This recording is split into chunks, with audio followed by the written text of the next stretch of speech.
Hare Krishna. Welcome back to the live studios here in Radha Lane, right next to Shri Shri Radha Nilamadava's beautiful mandir, and sitting with the serious hearers of the Absolute Truth. And welcome to all of you out in cyberspace. We're working through the Gita, and before we do that, we'll hear the Mangalacharna prayers of Srila Prabhupada, the beginning of the introduction of the Bhagavad-gita. They go like this: Om Ajnana Timirandasya Jnana Jana Shalakaya Chakshur Unmilitam Jena Tasmai Shri Gurave Namaha Shri Chaitanya Manobhishtam Stapitam Jena Bhutale Swayam Rupagadha Mayam Dadati Swabadantikam. I was born in the darkest ignorance, and my spiritual master, Hare Krishna, opened my eyes with the torch of knowledge. I offer my respectful obeisances unto him. When will Srila Rupa Goswami Prabhupada, who has established within this material world the mission to fulfill the desire of Lord Chaitanya, give me shelter under his lotus feet?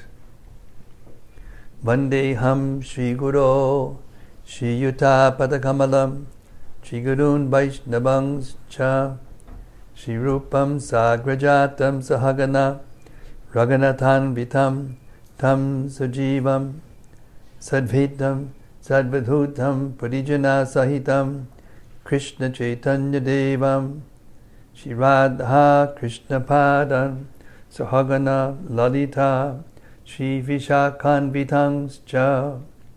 I offer my respectful obeisances unto the lotus feet of my spiritual master, and to unto the feet of all Vaishnavas. I offer my respectful obeisances unto the lotus feet of Srila Rupa Goswami, along with his elder brother Sanatana Goswami, as well as Raghunath Dasa and Raghunath Bhatta, Gopala Bhatta, and Srila Jiva Goswami.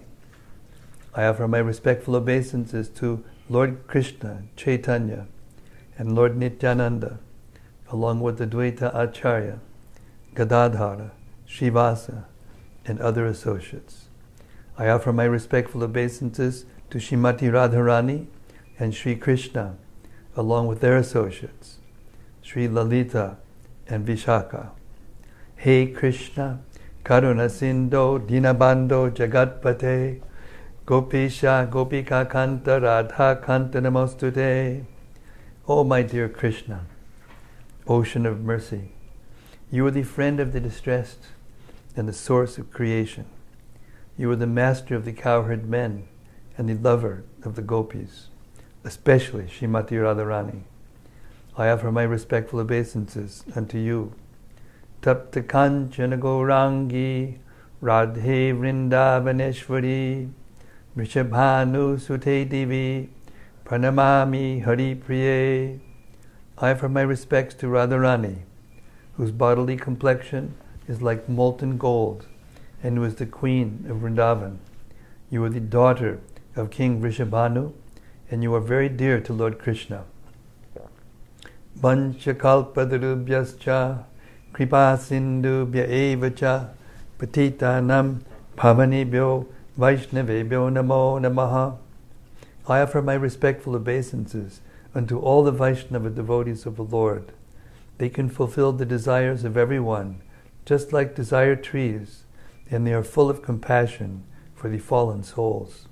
Sri Krishna Chaitanya Prabhu Nityananda Shri Advaita Gadadhara Shivasadi Gaura Bhakta Vrinda. I offer my obeisances to Sri Krishna Chaitanya Prabhu Nityananda Shri Advaita Gadadhara Srivasa, and all the others in the line of devotion. Hare Krishna, Krishna Krishna, Hare Hare, Hare Rama, Rama Rama, Hare Hare. So yesterday we heard, Hare Krishna, I missed.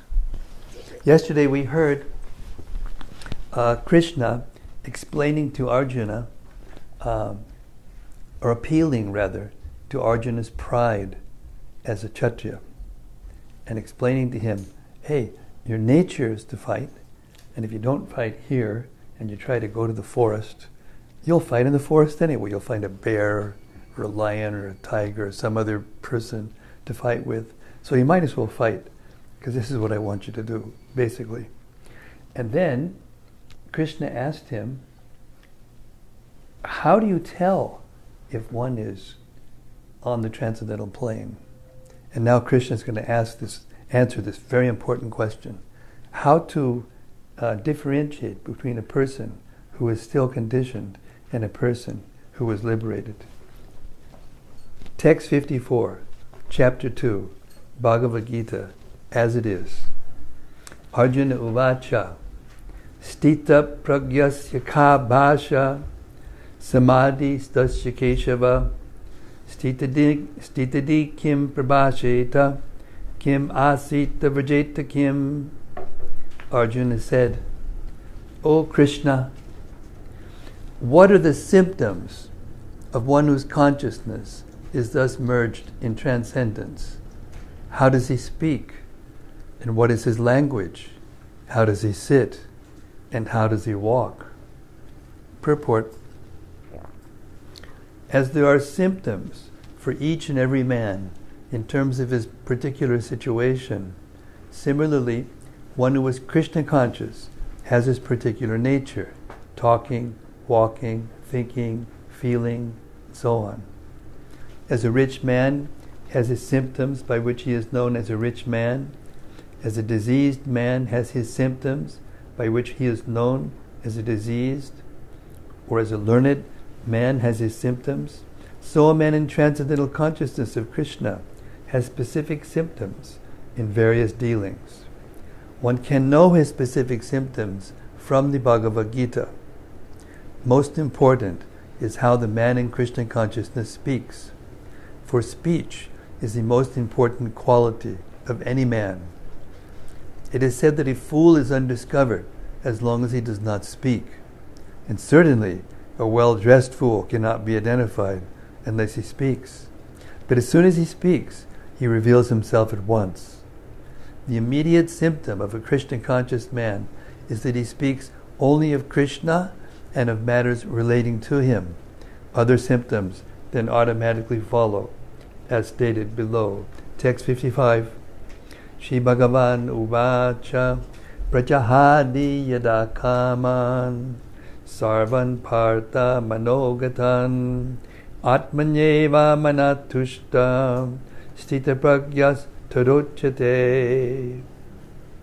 The Supreme Personality of Godhead said, O Partha, when a man gives up all varieties of desire for sense gratification, which arise from mental concoction, and when his mind, thus purified, finds satisfaction in the self alone, then he is said to be in pure transcendental consciousness. Purport. The Bhagavatam affirms that any person who is fully in Krishna consciousness or devotional service of the Lord has all the good qualities of the great sages, whereas a person who is not so transcendentally situated has no good qualifications, because he is sure to be taking refuge in his own mental concoctions. Consequently, it is rightly stated herein that one has to give up all kinds of sense desire manufactured by mental concoction. Artificially, such sense desires cannot be stopped. Then automatically, sense desires subside without extraneous efforts. Therefore, one has to engage himself in Krishna consciousness without hesitation, for this devotional service will instantly help one onto the platform of transcendental consciousness. The highly developed soul always remains satisfied in himself by realizing himself as the eternal servitor of the Supreme Lord. Such a transcendentally situated person has no sense desires resulting from petty materialism. Rather, he remains always happy in his natural position of eternally serving the Supreme Lord. Text 56. Dukeshu anuvignamana sukeshu vigatas priyaha vitaragabaya krodha stitadir muniruchyate. One who was not disturbed in mind, even amidst the threefold miseries, or elated when there is happiness, and who is free from attachment, fear, and anger, is called a sage of steady mind. Purport. The word muni means one who can agitate his mind in various ways for mental speculation without coming to a factual conclusion. It is said that every muni has a different angle of vision, and unless a muni differs from other munis, he cannot be called a muni in the strict sense of the term. Nasau rishir yasya matam nabinam. But a stitadir muni, as mentioned herein by the Lord, is different from an ordinary muni. The stitadir muni is always in Krishna consciousness, for he has exhausted all his business of creative speculation. He is called prashanta ni sheshamano vritantara, or one who has surpassed the stage of mental speculations and has come to the conclusion that Lord Sri Krishna, or Vasudeva, is everything. Vasudeva sarvamiti samahatma sudurlabhaha. He is called a muni fixed in mind. Such a fully Krishna conscious person is not at all disturbed by the onslaughts of the threefold miseries, for he accepts all miseries as the mercy of the Lord, thinking himself only worthy of more trouble due to his past misdeeds. And he sees that his miseries, by the grace of the Lord, are minimized to the lowest. Similarly, when he is happy, he gives credit to the Lord, thinking himself unworthy of the happiness. He realizes that it is due only to the Lord's grace that he is in such a comfortable condition and able to render better service to the Lord. And for the service of the Lord, he is always daring and active and is not influenced by attachment or aversion. Attachment means accepting things for one's own sense gratification, and detachment is the absence of such sensual attachment. But one fixed in Krishna consciousness has neither attachment nor detachment, because his life is dedicated in the service of the Lord. Consequently, he is not at all angry, even when his attempts are unsuccessful. Success or no success, a Krishna conscious person is always steady in his determination. Text 57. Yak sarvatra nimishnehas tat tat prapya shubhashubham nabinan dadina dveshti tasya pragya pratishtita. In the material world, one who was unaffected by whatever good or evil he may obtain, neither praising it nor despising it, is firmly fixed in perfect knowledge. Purport. There is always some upheaval in the material world, which may be good or evil. One who is not agitated by such material upheavals, who is unaffected by good and evil, is to be understood to be fixed in Krishna consciousness.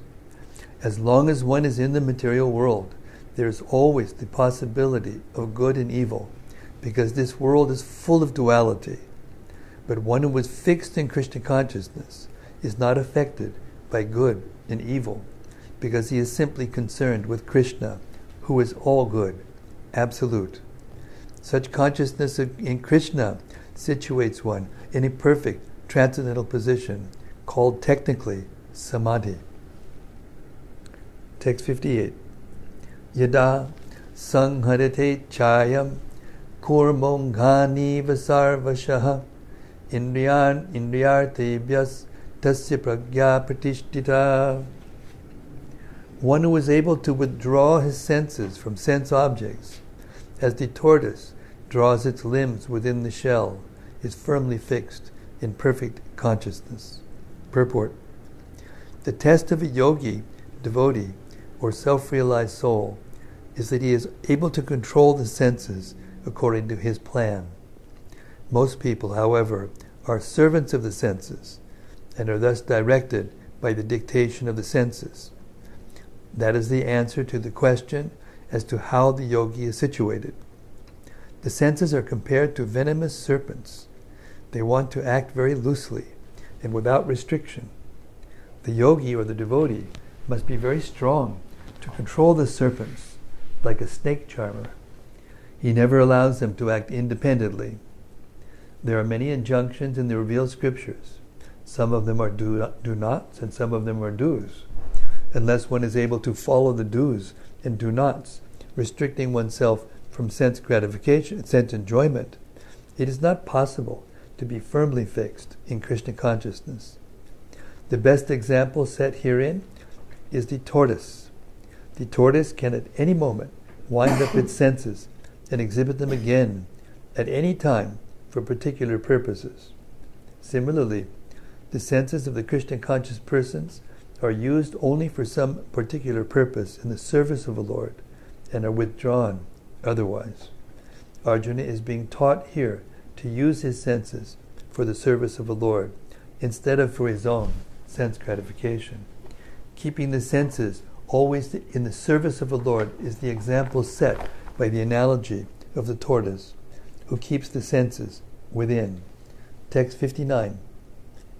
Bhishaya vinimartante niraharasya dehina rasavarjam rasopyasya param drishtva nivartate. Though the embodied soul may be restricted from sense enjoyment, the taste for sense objects remains. But ceasing such engagements by experiencing a higher taste, he is fixed in consciousness. Purport. Unless one is transcendentally situated, it is not possible to cease from sense enjoyment. The process of restriction from sense enjoyment by rules and regulations is something like restricting a diseased person from certain types of eatables. The patient, however, neither likes such restrictions nor loses his taste for eatables. Similarly, sense restriction by some spiritual process like Ashtanga Yoga in the matter of yama, niyama, asana, pranayama, pratyahara, dharana, and dhyana, etc., is recommended for less intelligent persons who have no better knowledge. But for one who has tasted the beauty of the Supreme Lord Krishna in the course of his advancement in Krishna consciousness, no longer has a taste for dead material things. Therefore, restrictions are there for the less intelligent neophytes in the spiritual advancement of life. But such restrictions are only good until one actually has a taste for Krishna consciousness. When one is actually Krishna conscious, he automatically loses his taste for pale things. Text 60. Yatato yapikonteya purushasya vipaschitaha indriyani pramatini haranti prasamam vanaha. The senses are so strong and impetuous, O Arjuna, that they forcibly carry away the mind, even of a man of discrimination who is endeavoring to control them. Purport. There are many learned sages, philosophers, and transcendentalists who try to conquer the senses, but in spite of their endeavors, even the greatest of them sometimes fall victim to material sense enjoyment due to the agitated mind. Even Vishwamrita, a great sage and perfect yogi, was misled by Menaka into sex enjoyment, although the yogi was endeavoring for sense control with severe types of penance and yoga practice. And of course, there are so many similar instances in the history of the world. Therefore, it is very difficult to control the mind and senses without being fully Krishna conscious. Without engaging the mind in Krishna, one cannot cease such material engagements. A practical example is given by Sri Yamunacharya, a great saint and devotee, who says, Yad avadi mama cheta Krishna padada vinde nava nava rasadamyam uditam rantumasit tad avidibata nari sangame smaryamane bhavadi mukhavikara shushtu nishtivanam cha. Since my mind has been engaged in the service of the lotus feet of Lord Krishna, I have been enjoying an ever new transcendental humor. Whenever I think of sex life with a woman, my face at once turns from it and I spit at the thought. Krishna consciousness is such a transcendently nice thing that automatically material enjoyment becomes distasteful. It is as if a hungry man had satisfied his hunger by a sufficient quantity of nutritious eatables. Maharaj Ambarish also conquered a great yogi, Durvasa Muni, simply because his mind was engaged in Krishna consciousness. Savai mana Krishna padaravindayor vachangsi vaikunta gunanuvarnane. Text 61.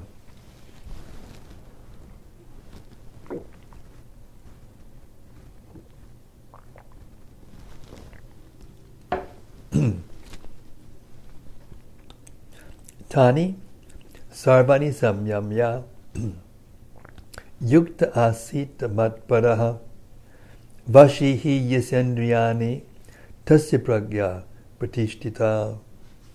One who restrains his senses, keeping them under full control, and fixes his consciousness upon me, is known as a man of steady intelligence. Purport. That is the highest conception of yoga perfection. That the highest conception of yoga perfection is Krishna consciousness is clearly explained in this verse. And unless one is Krishna conscious, it is not at all possible to control the senses. As cited above, the great sage Durvasa Muni picked a quarrel with Maharaj Ambarisha, and Durvasa Muni unnecessarily became angry out of pride and therefore could not check his senses. On the other hand, the king, although not as powerful a yogi as the sage, but a devotee of the Lord, silently tolerated all the sage's injustices and thereby emerged victorious. The king was able to control his senses because of the following qualifications as mentioned in the Srimad Bhagavatam.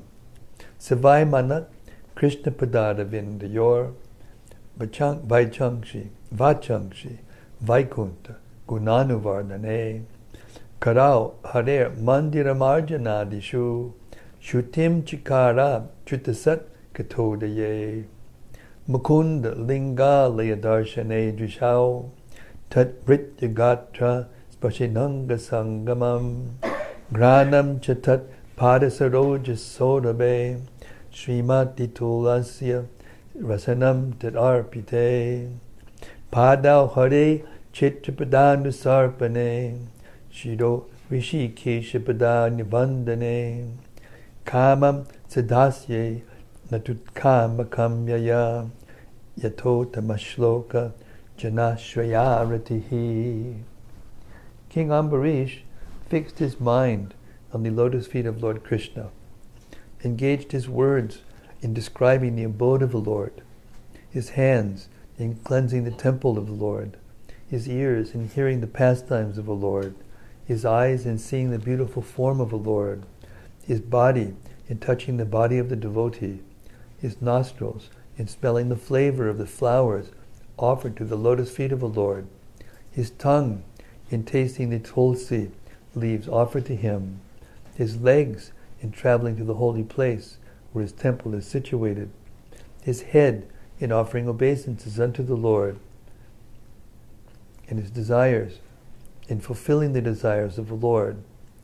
And all these qualifications made him fit to become a matpada devotee of the Lord.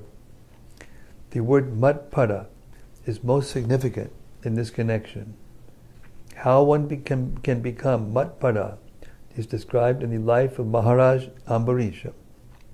Srila Baladeva Vidyabhushana, a great scholar and acharya in the line of the Madhpara, remarks, Mad Bhakti Prabhavena Sarvendriya Vijaya Purvika Swatmadrishti Sulabheti Bhavaha. The senses can be completely controlled only by the strength of devotional service to Krishna. Also, the example of fire is sometimes given. As a blazing fire burns everything within a room, Lord Vishnu, situated in the heart of the yogi, burns up all kinds of impurities. The Yoga Sutra also prescribes meditation on Vishnu and not meditation on the void. The so-called yogis who meditate on something other than the Vishnu form simply waste their time in a vain search after some phantasmagoria. We have to be Krishna conscious, devoted to the personality of Godhead. This is the real aim, is the aim of real yoga. Text 62.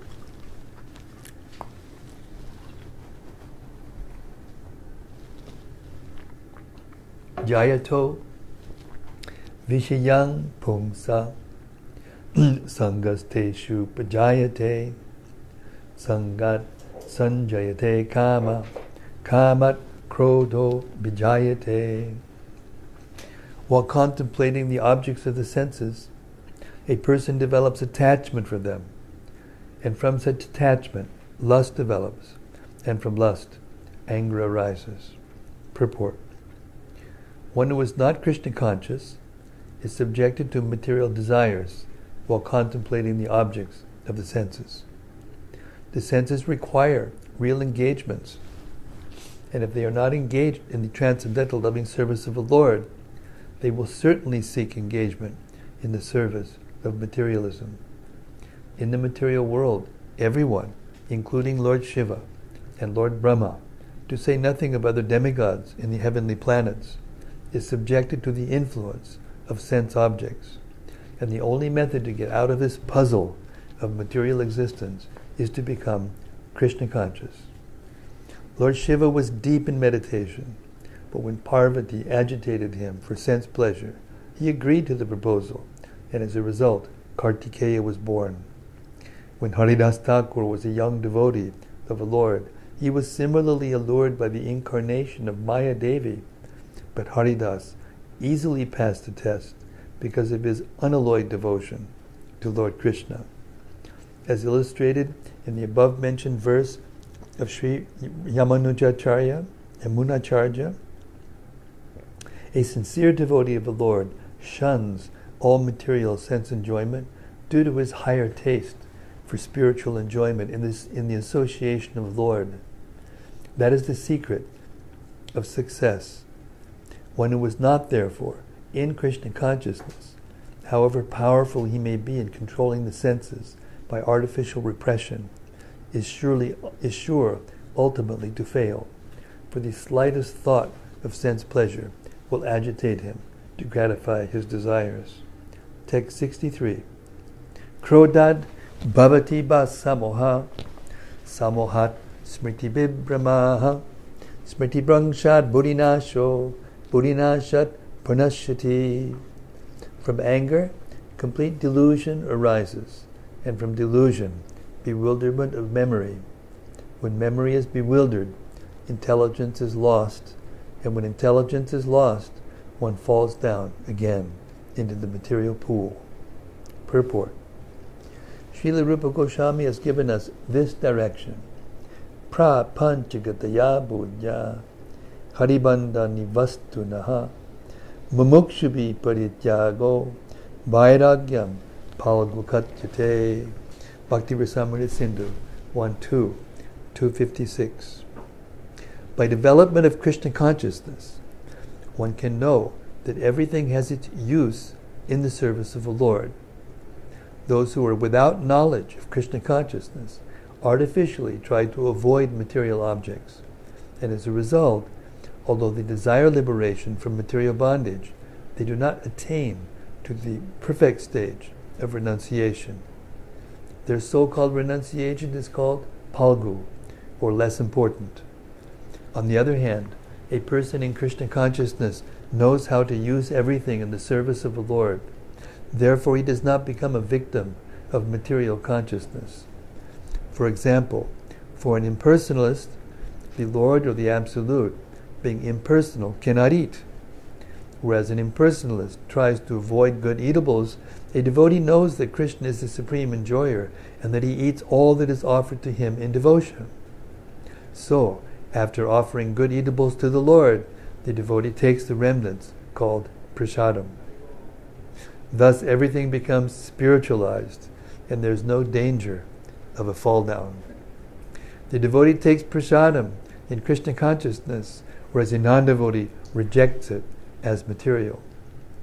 The impersonalist, therefore, cannot enjoy life due to his artificial renunciation. And for this reason, a slight agitation of the mind pulls him down again into the pool of material existence. It is said that such a soul, even though rising up to the point of liberation, falls down again due to his not having support in devotional service. Text 64. This is a very important verse. Ragadvesha vimuktais vishayan indraicharan atmavashar videyatma prasadam arigachati. But a person free from all attachment and aversion and able to control his senses through regulated principles of freedom can obtain the complete mercy of the Lord. Purport. It is already explained that one may externally control the senses by some artificial process, but unless the senses are engaged in the transcendental service of the Lord, there is every chance of fall. Although the person in full Krishna consciousness may apparently be on the sensual plane, because of his being Krishna conscious, he has no attachment to sensual activities. The Krishna conscious person is concerned only with the satisfaction of Krishna and nothing else. If Krishna wants, the devotee can do anything which is ordinarily undesirable, and if Krishna does not want, he shall not do that which he would ordinarily have done for his own satisfaction. Therefore, to act or not to act is within his control, because he acts only under the direction of Krishna. This consciousness is the causeless mercy of the Lord, which the devotee can achieve in spite of his being attached to the sensual platform. Text 65. Prasade sarvadukanam hanir asyo prajayate prasanna chetaso yashu buddhi parivatishtate. For one thus satisfied in Krishna consciousness, the threefold miseries of material existence exist no longer. In such satisfied consciousness, one's intelligence is soon well established. Text 66. Nasti buddhir ayuktasya nachayuktasya bhavana nacha bhavayatak shantir ashantasya kutasukam. One who is not connected with the Supreme in Krishna consciousness can have neither transcendental intelligence nor a steady mind, without which there is no possibility of peace. And how can there be any happiness without peace? Purport. Unless one is in Krishna consciousness, there is no possibility of peace. So it is confirmed in the 5th chapter that when one understands that Krishna is the only enjoyer of all the good results of sacrifice and penance, that he is the proprietor of all universal manifestations, and that he is the real friend of all living entities, then only can one have real peace. Therefore, if one is not in Krishna consciousness, there cannot be a final goal for the mind. Disturbance is due to want of an ultimate goal, and when one is certain that Krishna is the enjoyer, proprietor, and friend of everyone and everything, then one can, with a steady mind, bring about peace. Therefore, one who is engaged without a relationship with Krishna is certainly always in distress and is without peace, however much he may make a show of peace and spiritual advancement in life. Krishna consciousness is a self-manifested peaceful condition which can be achieved only in relationship with Krishna. Text 67. Indriyanam hicharatam yanmano nuvidiyate tadasya harati pragyam vayur navam ivambasi. As a strong wind sweeps away a boat on the water, even one of the roaming senses on which the mind focuses can carry away a man's intelligence. Purport: unless all the senses are engaged in the service of the Lord, even one of them engaged in sense gratification can deviate the devotee from the path of transcendental advancement. As mentioned in the life of Maharaj Ambarisha, all of the senses must be engaged in Krishna consciousness, for that is the correct technique for controlling the mind. Text 68. Tasmat yasya mahabhaho nigrihitani sarvashaha indriyan indriyartebhyas tasya pragya pratishtita. Therefore, O mighty armed, one whose senses are restrained from their objects is certainly of steady intelligence. Purport: one can curb the forces of sense gratification only by means of Krishna consciousness, or engaging all the senses in the transcendental loving service of the Lord. As enemies are curbed by superior force, the senses can similarly be curbed not by any human endeavor, but only by keeping them engaged in the service of the Lord. One who has understood this, that only by Krishna consciousness is one really established in intelligence, and that one should practice this art under the guidance of a bona fide spiritual master, is called sadhaka, or a suitable candidate for liberation. Text 69. Ya nisha sarvabhutanam tasyam jagrati samyame yasyam jagrati bhutani sa nisha pashyato munehe. What is night for all beings is the time of awakening for the self-controlled, and the time of awakening for all beings is night for the introspective sage. Purport: there are two classes of intelligent men. One is intelligent in material activities for sense gratification, and the other is introspective and awake to the cultivation of self-realization. Activities of the introspective sage or thoughtful man are night for persons materially absorbed. Materialistic persons remain asleep in such a night due to their ignorance of self-realization. The introspective sage remains alert in the night of materialistic men. The sage feels transcendental pleasure in the gradual advancement of spiritual culture, whereas the man in materialistic activities, being asleep to self-realization, dreams of varieties of sense pleasure, feeling sometimes happy and sometimes distressed in his sleeping condition. The introspective man is always indifferent to materialistic happiness and distress. He goes on with his self-realization activities undisturbed by material reactions. Text 70. Apuryamanam ajala pratishtam samudram apa pravajanti tadvat. Apuryamanam ajala pratishtam samudram apa pravashanti yadvat tadvat kama yam pravashanti sarve sashantim apnoti nakamakami. A person who is not disturbed by the incessant flow of desires that enter like rivers into the ocean which is ever being filled, but is always still, can alone achieve peace, and not the man who strives to satisfy such desires. Purport.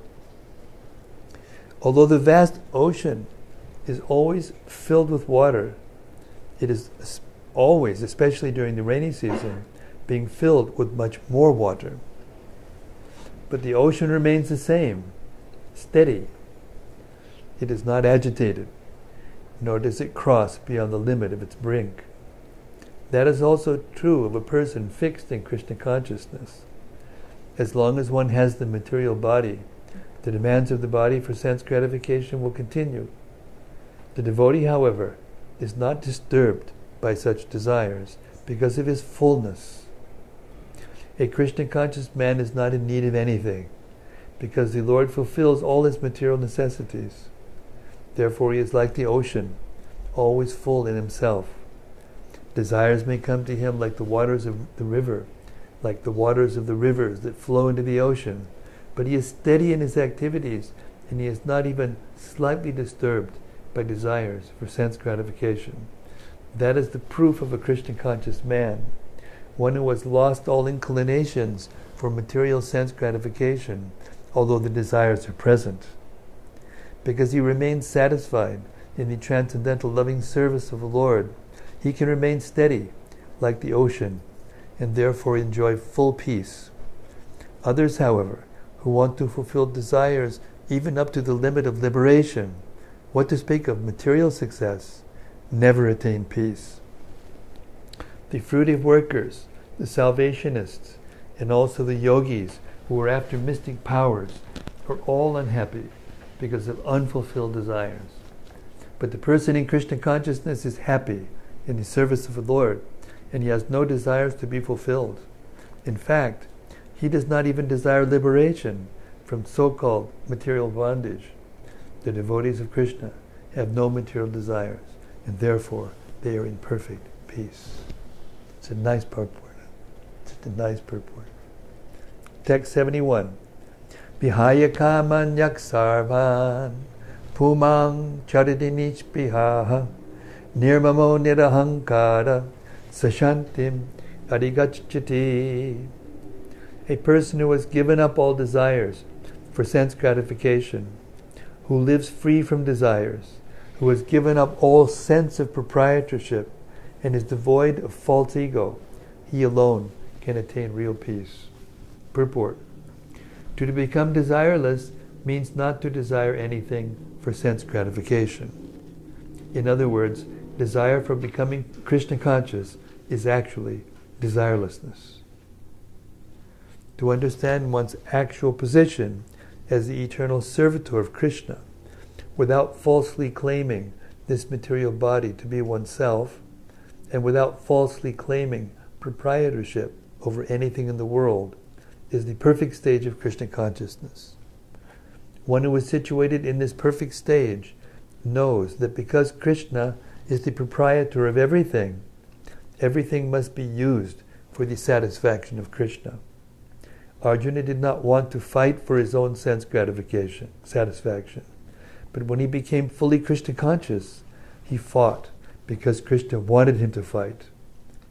For himself there was no desire to fight, but for Krishna, the same Arjuna fought to his best ability. Real desirelessness is desire for the satisfaction of Krishna, not an artificial attempt to abolish desires. The living entity cannot be desireless or senseless, but he does have to change the quality of the desires. A materially desireless person certainly knows that everything belongs to Krishna, Isha, and therefore he does not falsely claim proprietorship over anything. This transcendental knowledge is based on self-realization, namely, knowing perfectly well that every living entity is an eternal part and parcel of Krishna, in spiritual identity, and that the eternal position of a living entity is therefore never on the level of Krishna, or greater than him. This understanding of Krishna consciousness is the basic principle of real peace. Text 72. Esha Brahmi stiti partha nainam prapya vimuyati stitvasyam antakalepi brahmanirvanam richchati. That is the way of the spiritual and godly life, after attaining which the man is not bewildered. If one is thus situated, even at the hour of death, one can enter into the kingdom of God. Purport. One can attain Krishna consciousness or divine life at once, within a second. Or one may not attain such a state of life even after millions of births. It is only a matter of understanding and accepting the fact. Khatvanga Maharaj attained this state of life just a few minutes before his death by surrendering unto Krishna. Nirvana means ending the process of materialistic life. According to Buddhist philosophy, there is only void after the completion of this material life. But Bhagavad-gita teaches differently. Actual life begins after the completion of this material life. For the gross materialist, it is sufficient to know that one has to end this materialistic way of life. But for persons who are spiritually advanced, there is another life after this materialistic life. Before ending this life, if one fortunately becomes Krishna conscious, he at once attains the stage of Brahma Nirvana. There is no difference between the kingdom of God and the devotional service of the Lord. Since both of them are on the absolute plane, to be engaged in the transcendental loving service of the Lord is to have attained the spiritual kingdom. In the material world, there are activities of sense gratification, whereas in the spiritual world, there are activities of Krishna consciousness. Attainment of Krishna consciousness, even during this life, is immediate attainment of Brahman, and one who is situated in Krishna consciousness has certainly already entered into the kingdom of God. Brahman is just the opposite of matter.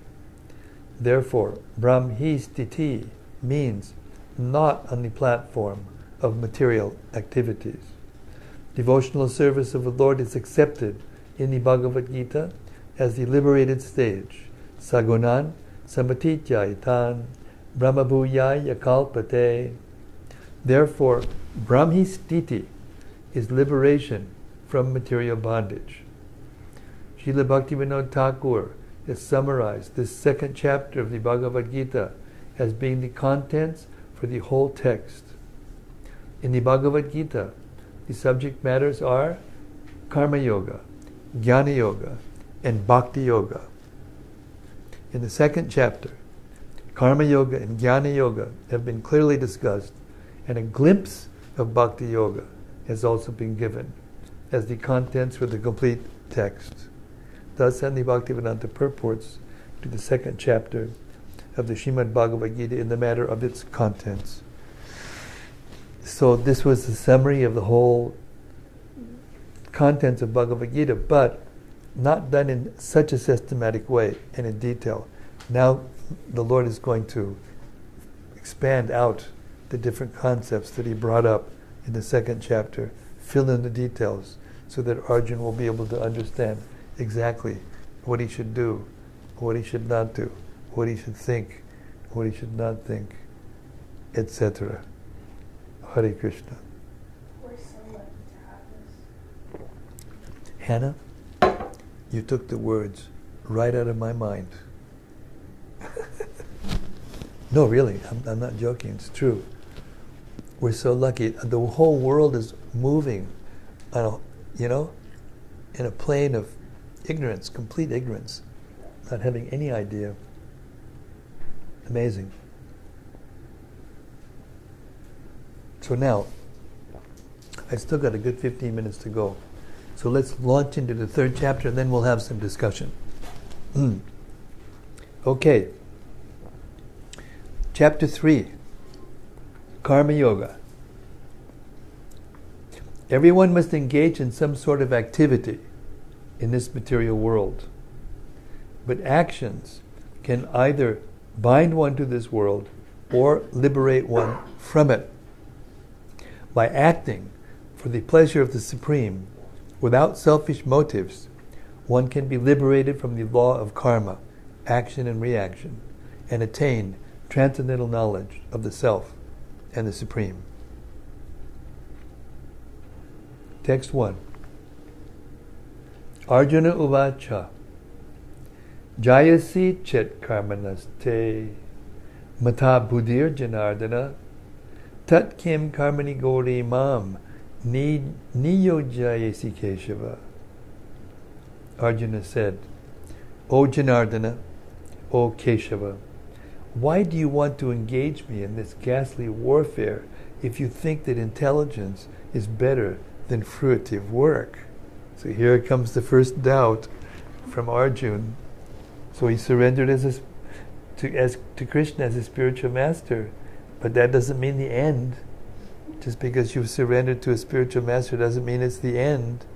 Actually, it's the beginning. And then through the process of purification and devotional service, then the intelligence will come up with so many things. And our duty is to clear those doubts. If we do that, when the doubts come up, clear it. Talk to the devotees. Talk to your spiritual master. Find the places in the books where the questions are answered and clear it. And in this way, just like Prabhupada used to give the example of a balloon, a hot air balloon, and it's got ballast around. You know, usually they use sandbags or something like that. And when we want to go up, they throw off a sandbag. You want to go up higher, they throw off another sandbag. Like that. So the doubts are like that. The doubts that we have cause friction inside. And that friction, just like when you rub two things together, it gets hot. Friction causes heat. So subtle friction inside, the doubts and what we're hearing cause friction. And then we have to relieve that doubt and remove that friction so we can go up, just like the hot air balloon goes up. Only we're not full of hot air. Hare Krishna. Purport.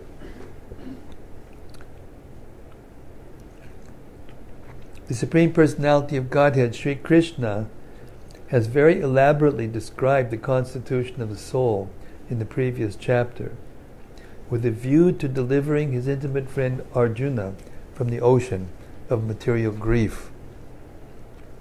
And the path of realization has been recommended. Buddhi Yoga, or Krishna consciousness. Sometimes Krishna consciousness is misunderstood to be inertia, and one with such a misunderstanding often withdraws to a secluded place to become fully Krishna conscious by chanting the holy name of Lord Krsna. But without being trained in the philosophy of Krishna consciousness, it is not advisable to chant the holy name of Krishna in a secluded place where one may acquire only cheap adoration from the innocent public.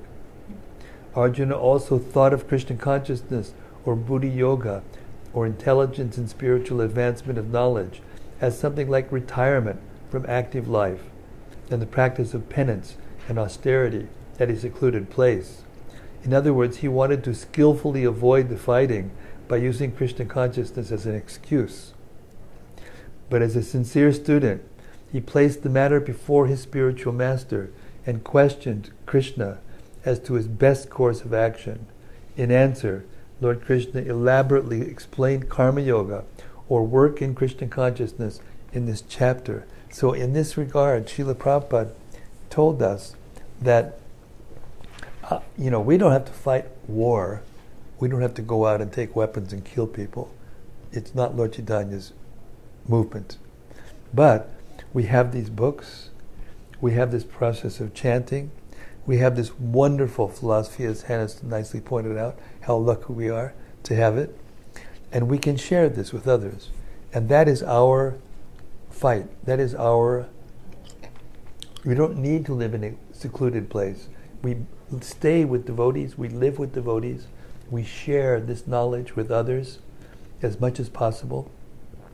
And then this way become enriched in spiritual life. And our senses and our mind become peaceful, and we don't have to be agitated, no matter what's going on around us. Text 2.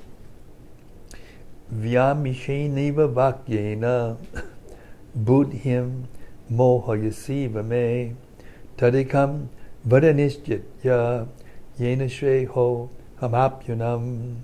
My intelligence is bewildered by your equivocal instructions. Therefore, please tell me decisively which will be most beneficial for me. Purport. In the previous chapter, as a prelude to the Bhagavad-gita, many different paths were explained, such as Sankhya Yoga, Buddhi Yoga, control of the senses by intelligence, work without fruitive desire, and the position of the neophyte. This was all presented unsystematically. A more organized outline of the path would be necessary for action and understanding. Arjuna therefore wanted to clear up these apparently confusing matters so that any common man could accept them without misinterpretation. Although Krishna had no intention of confusing Arjuna by any jugglery of words, Arjuna could not follow the process of Krishna consciousness, either by inertia or by active service. In other words, by his questions, he is clearing the path of Krishna consciousness for all students who seriously want to understand the mystery of the Bhagavad-gita. Text 3. Shri Bhagavan Uvacha Lokesmin Dvivida Nishta Pura Prokta Maya Naga Jnana Yogina Sankhyanam Karma Yogina Yoginam. The Supreme Personality of Godhead said, O sinless Arjuna, I have already explained that there are two classes of men who try to realize the self. Some are inclined to understand it by empirical, philosophical speculation, and others by devotional service. Purport. In the second chapter, verse 39, the Lord explained two kinds of procedures, namely Sankhya Yoga and Karma Yoga, or Buddhi Yoga. In this verse, the Lord explains the same more clearly. Sankhya Yoga, or the analytical study of the nature of spirit and matter, is the subject matter for persons who are inclined to speculate and understand things by experimental knowledge and philosophy. The other class of men work in Krishna consciousness, as it is explained in the 61st verse of the second chapter. The Lord has explained also in the 39th verse that by working by the principles of Buddhi Yoga or Krishna consciousness, one can be relieved from the bonds of action, and furthermore, there is no flaw in the process. The same principle is more clearly explained in the 61st verse, that this Buddhi Yoga is to depend entirely on the Supreme, or more specifically, on Krishna. And in this way, all the senses can be brought under control very easily. Therefore, both the yogas are interdependent as religion and philosophy. Religion without philosophy is sentiment or sometimes fanaticism, while philosophy without religion is mental speculation. The ultimate goal is Krishna, because the philosophers, who are also sincerely searching after the absolute truth, come in the end to Krishna consciousness. This is also stated in the Bhagavad-gita. The whole process is to understand the real position of the self in relation to the super self. The indirect process is philosophical speculation, by which gradually one may come to the point of Krishna consciousness. And the other process is directly connecting everything with Krishna in Krishna consciousness. Of these two, the path of Krishna consciousness is better because it does not depend on purifying the senses by a philosophical process. Krishna consciousness is itself the purifying process, and by the direct method of devotional service, it is simultaneously easy and sublime. Text 4. Nakarmanam anadamban naishkamyam purushoshnute nachasanyasena deva siddhim samadhigacchati. Not by merely abstaining from work can one achieve freedom from reaction, nor by renunciation alone can one attain perfection. Purport. The renounced order of life can be accepted when one has been purified by the discharge of the prescribed forms of duties which are laid down just to purify the hearts of materialistic men. Without purification, one cannot attain success by abruptly adopting the fourth order of life, sannyas. According to the empirical philosophers, simply by adopting sannyas or retiring from fruitive activities, one at once becomes as good as Narayana. But Lord Krishna does not approve this principle.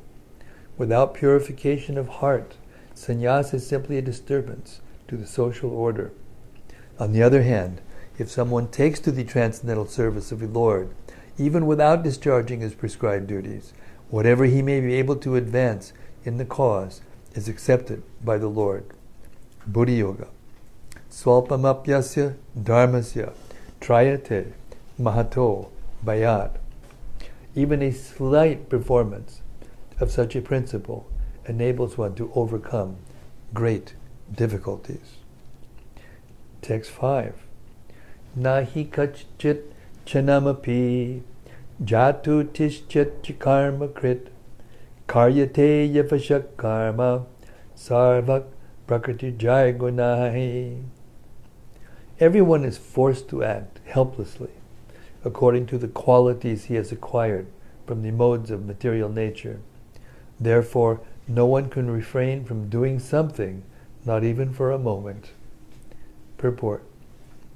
It is not a question of embodied life, but it is the nature of the soul to be always active.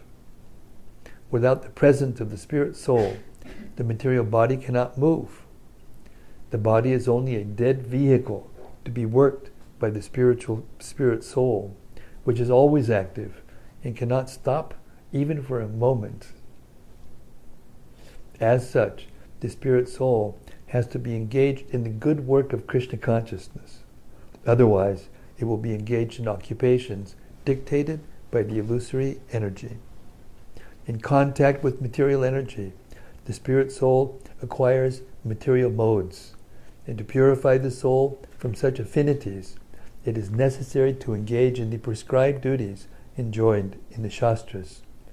But if the soul is engaged in its natural function of Krishna consciousness, whatever he is able to do is good for him.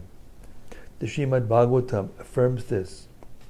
Tyaktva swadharmam charanam bhujam harer bhajan apakko tapatet tato yadi yatra kova bhadramabhut amushikim kovarta apto bhajatam swadharmataha. If someone takes to Krishna consciousness, even though he may not follow the prescribed duties in the Shastras or execute the devotional service properly, and even though he may fall down from the standard, there is no loss or evil for him. But if he carries out all the injunctions for purification in the Shastras, what does it avail him if he is not Krishna conscious? So the purificatory process is necessary for reaching this point of Krishna consciousness. Therefore, sannyas, or any purificatory process, is to help reach the ultimate goal of becoming Krishna conscious, without which everything is considered a failure. Hare Krishna. So we're going to stop here. And if there's any reflections, any points that were made that stuck out on your mind, please, this is the time. Bhakti John has got one.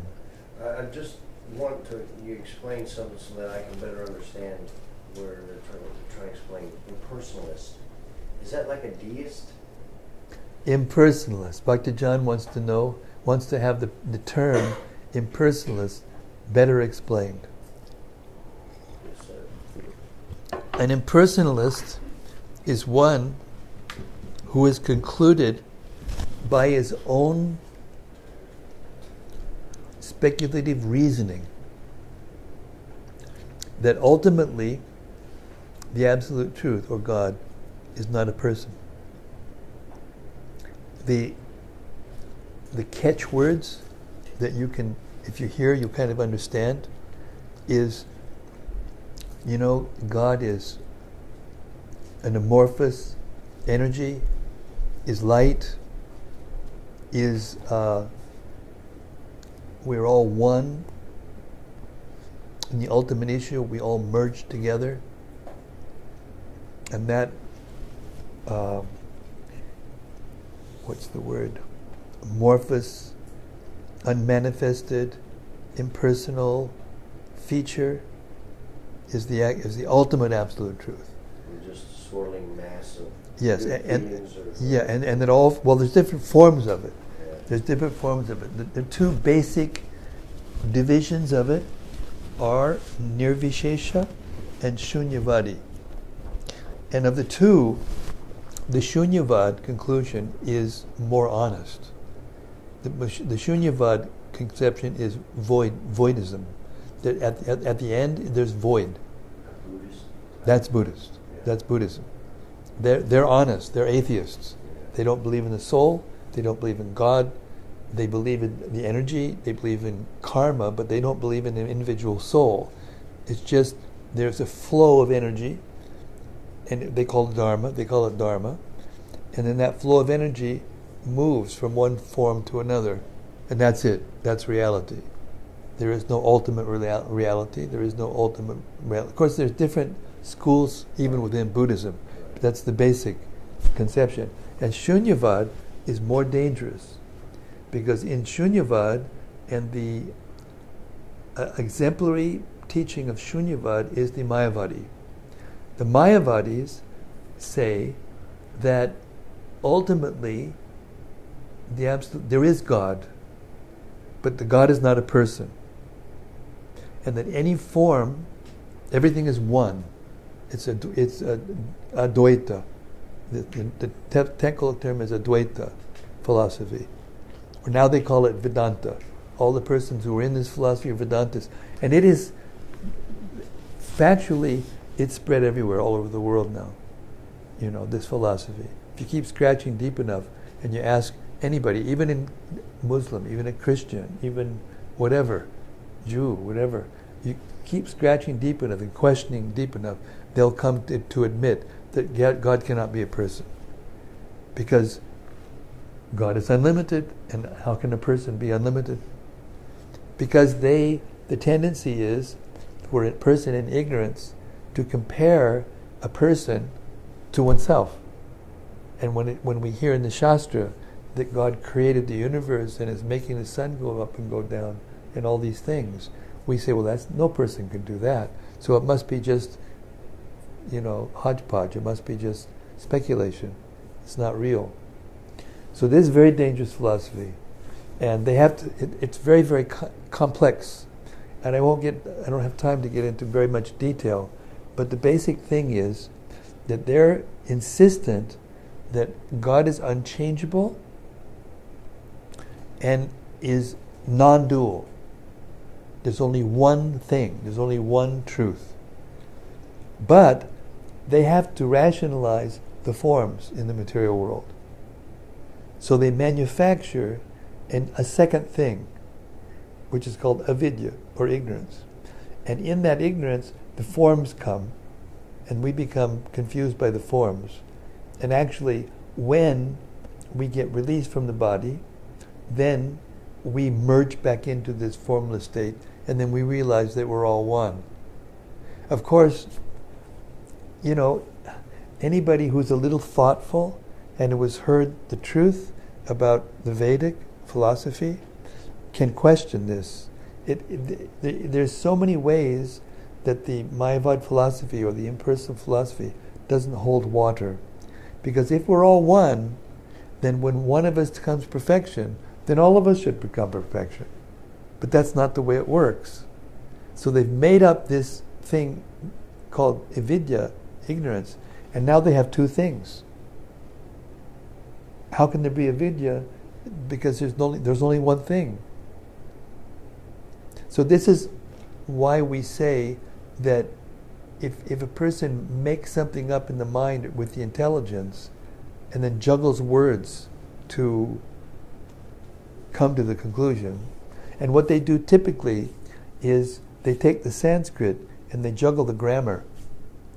Like in the Bhagavad-gita, Krishna says, Aham sarvasya prabhavo matak sarvam pravartate.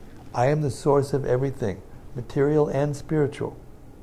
So what they do is they interpret this word ahang to be something else. They change the word of the dictionary, and then you can't understand what they're saying. They're saying it's not, ahang doesn't mean I, it means the unborn I within everything. Word jugglery. And then, because the world is so confused, I remember when I was young, when I was going to university, we used to have this philosophy, all of us bright young people, and it was that if anybody speaks to you philosophy, and you can't understand them, that means they must be more elevated than you. So you should study them. So one day I went to Royce Hall in UCLA. I went to UCLA. And I went to Royce Hall because Alan Watts was giving a lecture. He represents this philosophy. He's a Buddhist too, right? Something. Something. He's an impersonalist. Yeah. So anyway, but you can't understand a word he's saying. So I thought, well, maybe it's just because let me go and meet him in person and see what he has to say. Because that was our philosophy. If somebody speaks in a way that you can't understand, then you should study him, because otherwise, obviously, they know more than you do. But the fact is, after the lecture, of course, I didn't understand a word he said. So I went backstage because he invited us. Anybody who wanted to talk could come back. So there he sat. There was just a few of us in the audience came to hear him, to talk to him. And within 5 minutes, he brought out a flask out of his. This is my own witness. I saw this with my own eyes. He brought out a flask, and he started, drinking. It was gin. He was slugging this gin, and within 20 minutes, the guy was completely out of his mind. And he was just. Then I understood. Oh, this is why nobody can understand what he's saying, because what he was saying doesn't mean anything. It's actually meaningless. He was some kind of proponent of the secular Buddhism movement. Something like that. Yeah. Something like that. Yeah. There's all kinds of derivations of these basic impersonal thoughts. They say that we are like a drop in the ocean, and then we merge into the ocean, and we become the ocean. We become the ocean? I mean, a drop of water never becomes an ocean. A drop never becomes an ocean. But it's all flowery language, and it captures people's imagination. And they like it because, why do they like it? They like it because if there isn't a person, if God isn't a person, then they really don't have anybody to be responsible to. And they can do whatever they like. And that's what ends up happening.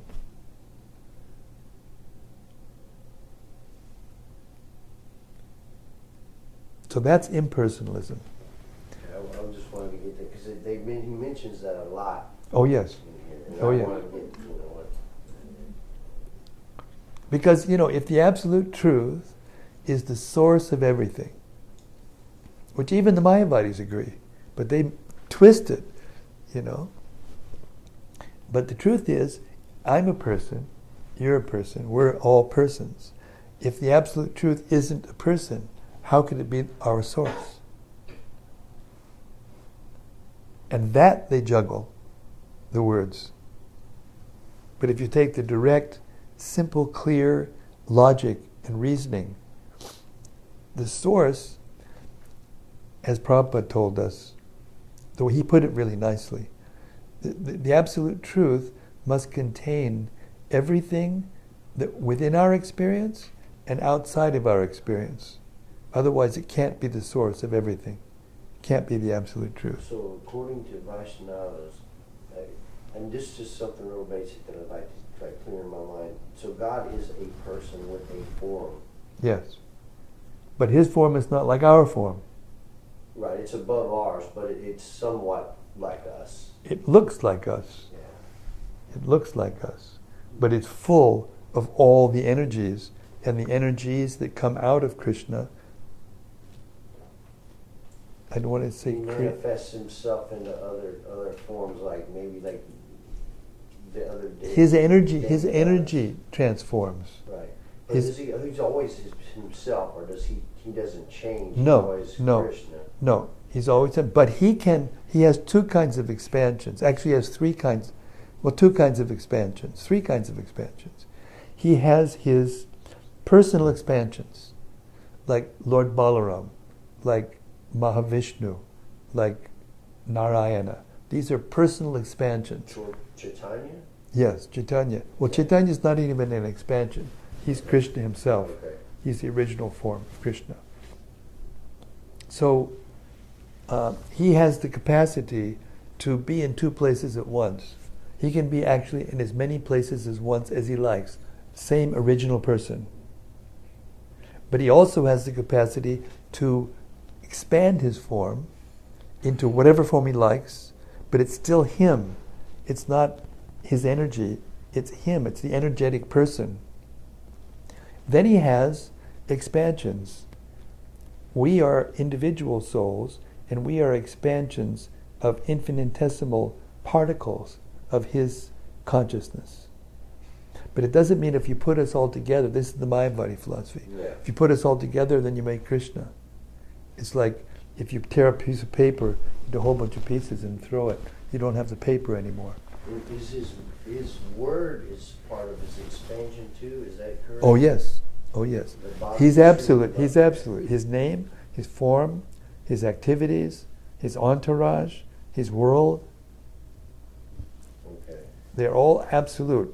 Like it's because the Mayavadis don't accept that the spiritual energy in the spiritual world is conscious.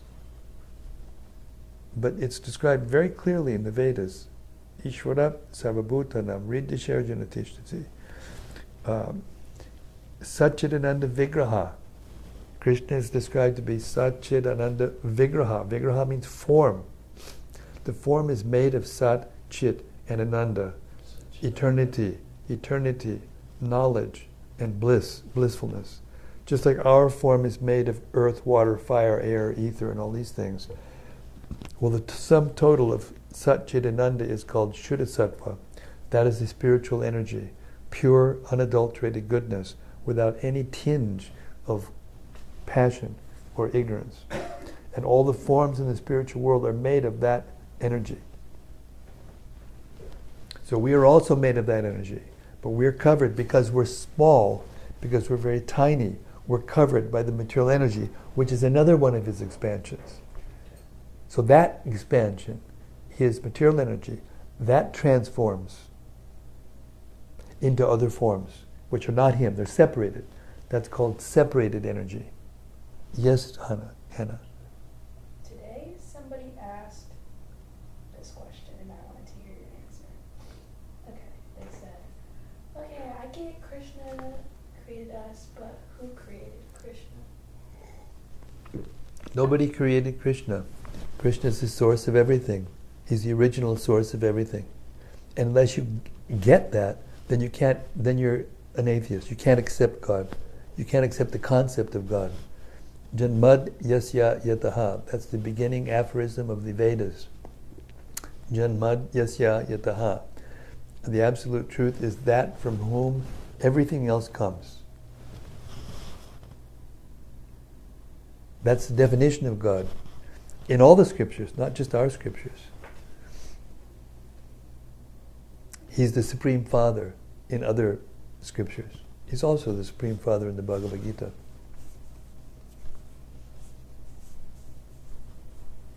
So if you don't accept that there can be a person who is the source of everything, then you don't accept God, actually. So, like,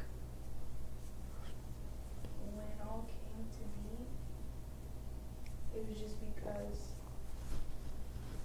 you wanted it to? It's always been. The spiritual world has always been. The material world is sometimes there and sometimes not. And that material world comes to be because of our desires, the conditioned souls. The conditioned souls have unfulfilled desires. Just like you can see, even in this world, in this life, a person has a desire, an unfulfilled desire. Then they make a plan and they do, and then they do something. They make a plan and they do something. They change their life. They become fat. They become skinny. They grow their hair long. They grow their hair short. Skirts go down. Skirts go up. Whatever the fashion is lately, people change their desires and the fashions go. So the whole material world is acting under that principle. Got it. So the spiritual world has always been. There's no question of a creation of the spiritual world. There's no creation in the spiritual world. But the material world is created, and it's created from the material energy of God, combined with the souls, the individual souls, and their unfulfilled desires, and Krishna, who enters in as time, and enters as a super soul to help us and guide us. And the sum total of all of that transforms into everything that you see. And there's a very nice description of this in the Srimad Bhagavatam. There's hints of it in the Gita, few verses, but in the Srimad Bhagavatam, the 3rd canto, it's described A to Z, that process of creation, that transformation of God's energy, how He enters, how He stays aloof at the same time. So that's the mystery. And we can't understand that mystery unless we have spiritual intelligence. That spiritual intelligence is given by revelation. And it's given when one has full faith in Krishna and the spiritual master and is engaged in devotional service. And all of us who have gone through this process, it's hard to discuss this with a materialist or an atheist, because they're what's the word? Insistent. They're obstinate. Even if you explain things logically, they can't accept it. They can't understand how a person, how a form can be unlimited. It's limited and it's unlimited.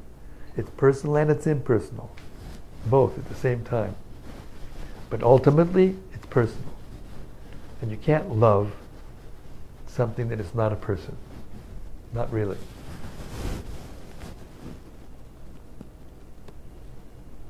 A personality, it has to have some form so that you can grasp a hold of it. That's right. Because you can know it, so that you can love it. You can't love a non-person. And that's why impersonalists tend not to be able to or want to have loving relationships. They become so disappointed. There's one very nice purport. Maybe we'll get to it soon enough in the 4th chapter, where Prabhupada analyzes really nicely why it is that people adopt this, impersonal concept. But right now, I went over my quota, folks. Hare Krishna. Thanks very much for your questions. They're lovely, lovely questions. There's a trick questions, like wherever you're ending, ask about what is impersonal. It's hard to say at this. Well, Prabhupada used to give a riddle that kind of indirectly explains it. The riddle is, can Krishna create a weight that he cannot lift? It's a trick question, because if he can, then he's not God, because there's something he can't do. And if he can't, then he's not God because he can't do it. So the answer to the question is that yes, he can create a weight that he can't lift, and then he can lift it. Because his energies and his potencies and he's always expanding. His potency is always expanding. Okay. So some things our human brain can't wrap around. That's true. Yeah, but you can. The soul can understand. Right. Yeah, you can understand by devotional service. Okay. You just do devotional service here and chant. You know, have you got your beads yet? Yes. So chant and hear, and go and see the deity, like I told you before. Man, look at that! You got a big bag, big bag for a big devotee. For a big head. Yeah. Nice. Very nice. All right. Anyway, thank you very much. Thanks all of you out in cyberspace. And please keep sharing and keep hearing and keep chanting and keep loving Krishna, and you will get all knowledge, you will get all happiness, you will get all strength, you'll get all courage, you'll get all patience, everything that you need to go back to home, back to Godhead. Hare Krishna. Srila Prabhupada ki jai. Srimad Bhagavad-gita ki jai. Gaur Premanandi. Hari Hari Bo. Hare Krishna.